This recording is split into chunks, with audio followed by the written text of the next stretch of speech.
Voltamos com o nosso Tome Ciência. Hoje é olho no olho. Temos aqui oftalmologistas nos ajudando. O Luiz Cláudio, que é lá do Hospital Antônio Pedro, da Universidade Federal Fluminense. Temos a presença do Davi Griner, que é talvez um dos maiores hoje em dia, experiência... Não, mais antigo. Mais antigo, nesse sentido, poxa, mais experiência, né? Acúmulo de experiência total. E também a Carla Drummond, que é do Hospital dos Servidores do Estado. Bem, eu vou perguntar ao doutor Luiz Cláudio, falávamos aqui em criança, começamos por aí, e claro que existe aquela preocupação. Nos nossos rincões aí do país, ou nas áreas mais pobres, como é que funciona? As crianças conseguem ou já quando descobre o problema no olho? Como é que isso está funcionando no país? Há quase 20 anos existem programas de prevenção da cegueira da infância, né? O primeiro exame de prevenção da cegueira, um dos mais importantes, é o teste do olhinho. Assim que o bebê nasce, os pediatras ou neonatologistas, eles fazem um exame em que eles direcionam uma luz, né, com um aparelho específico, direciona essa luz para a transparência dos olhos do bebê. Vou prestar o olhinho, que eu vou mostrar melhor. E eles observam a transparência através do retorno de um reflexo chamado reflexo vermelho, que é o reflexo da luz, batendo na retina e voltando. Olha, tá aí o olhinho, tá aí o olhinho. Então, o que eu preciso ver através do teste do olhinho? Se o bebê tem transparência dos meios, tanto da córnea quanto do cristalino. Então, se eu jogar uma luz aqui, essa luz vai bater internamente, né, na retina e vai refletir de volta. Então, tem um aparelhinho que vê esse reflexo. Uma vez a presença desse reflexo, eu vejo que os meios estão transparentes. Se não houver esse reflexo, ou se tiver uma diferença de reflexo entre um olho e outro, o pediatra, o neonatologista, vai encaminhar esse bebê para o oftalmologista. O oftalmologista, por sua vez, vai fazer um exame mais detalhado, ele vai dilatar a pupila e vai examinar a retina por dentro. Isso se de cara se notar o problema. Se tiver transparência. Se ele passar desse problema, for crescendo, né, aquilo que o doutor Davi falava, ele vai com o tempo se preparando melhor, deixa até o olhinho por aí que ele vai ser útil. Com o tempo ele vai se preparando melhor para a leitura, tem o desenvolvimento ocular, mas ele nunca teve chance e acesso à medicina de boa qualidade, ou mesmo próxima a ele. Normalmente acontece essa pessoa só descobrir depois que não está conseguindo aprender mais nada. Como é que é isso? E como é que está isso no Brasil? Ainda é intenso esse tipo de problema? A população em idade escolar, ela pode ser acometida em até 25% a 30% de doenças refrativas ou a falta do óculos para enxergar melhor.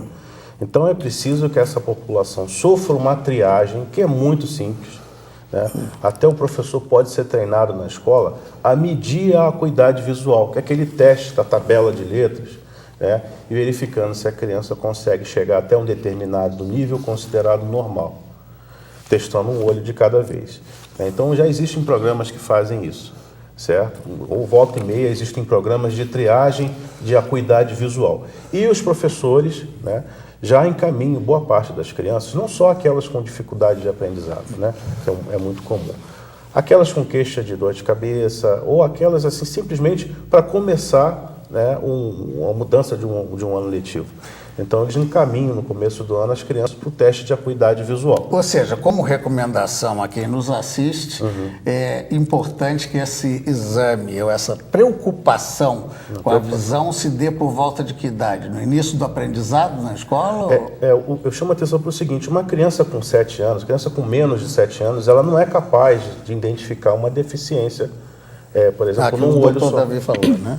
Ela não é capaz de citar para os pais ou perceber que há uma deficiência num olho e não no outro. Às vezes ela enxerga bem de um e não enxerga bem do outro.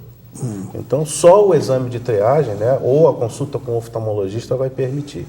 O Conselho Brasileiro de Oftalmologia fez até uma proposta recente ao governo do cheque consulta, que é muito interessante essa proposta, né, que é o seguinte: você dá um vale para uma criança e ela vai até o oftalmologista e troca aquilo por uma consulta. Certo, seja ele qual for. Seja ele qual como for. Um plano de saúde. Como fosse um plano de saúde. Saúde. Uma outra proposta do Conselho Brasileiro de Oftalmologia é viagens, né? Pegar um ônibus, ir até uma comunidade afastada e levar essas pessoas até um centro onde ela possa... Porque é difícil você mandar... Também pode ser dar um vale desse, mas não você pode pegar um grupo, né, e levá-lo até a consulta, né? Então, porque é muito difícil você mandar um oftalmologista para determinados lugares, porque você não pode só mandar o especialista, você tem que mandar vários equipamentos. Você concorda comigo? Entendo. Então, muitas vezes você tem que trazer até o centro, né? Então, o Sistema Único de Saúde, onde eu trabalho, recebe crianças de boa parte do estado do Rio. Tem algumas cidades que têm convênio lá com o hospital, a prefeitura faz a seleção e envia lá para o hospital. E lá damos o atendimento. Deixa eu aproveitar a experiência do Dr. Davi. O senhor trabalhou nesses hospitais aí que eu citei, basicamente um atendimento público, a não ser o Exército, que é mais para quem é vinculado, né, ou parente. Mas Miguel Couto e Souza Aguiar são hospitais de referência, até no atendimento de emergência, de uma série de questões. O que é que o senhor viu mais como problema nesse nível que nós estamos falando, da pessoa que não sabia e passou a saber? O que é que acontecia? Bom, que a professora pode fazer uma triagem inicial, deve fazer uma triagem. Um olho de cada vez, isso uma rotina, nós sempre examinamos o olho direito e o olho esquerdo, como o colega falou, uma tabela de leitura, ver se a criança enxerga. A criança que tem um pouco rendimento escolar, acho que ela merece uma avaliação oftalmológica, auditiva, para ver por que ela não está tendo um rendimento, por que ela não está aprendendo, por que ela está dispersa na aula. Isso tudo tem que ser avaliado e eu tenho a impressão que isso aí pode ajudar e servir para encaminhar o especialista. Sim, mas no caso, eu citei exatamente, são hospitais onde as pessoas vão normalmente pelo acidente. Agora, mesmo assim, havia um aspecto de procura de clínica nesses hospitais? Tem os hospitais ligados à escolaridade.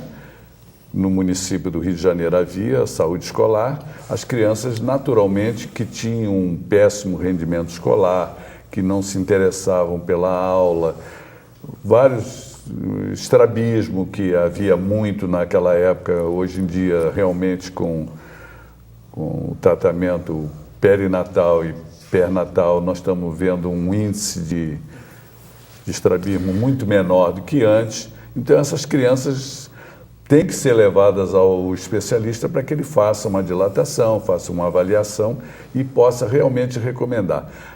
O que às vezes esbarra é na confecção do óculos. Então nós tínhamos o custo da confecção do óculos. Nós tínhamos aí esses serviços de Lions Club, o Rotary e tal, fazendo campanhas exatamente para fornecer óculos nessas campanhas, porque não adianta a criança sair com uma receita, ficar brincando com a receita e não vai enxergar com isso. Não vai enxergar com a receita.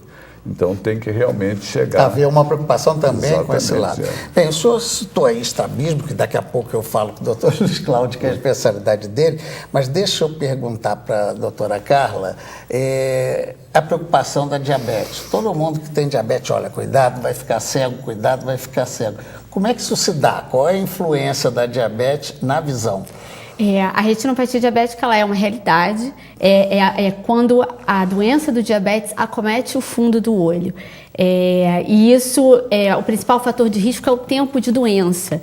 E depois do tempo de doença, o principal fator de risco na progressão é o controle da doença de base, que é o diabetes. E a retinopatia diabética ela se inicia de forma silenciosa, né, através das primeiras manifestações da doença, por isso que nós estamos até discutindo aqui a importância da medicina preventiva, esse rastreio que precisa ser feito, porque hoje em dia a medicina ela já evoluiu tanto que nós temos meios para tratar isso, e inclusive tratar, e você conseguir um sucesso em torno de 90% dos casos, se você consegue diagnosticar de forma precoce. Então todo paciente diabético ele tem que ter o seu fundo de olho examinado pelo menos uma vez por ano. Mas como é que se dá na prática o risco? Ou seja, se ele não tiver um bom tratamento, se ele se mantiver equilibrado, certamente, infelizmente, não vai ter nada nem no olho, nem no pâncreas, em lugar nenhum.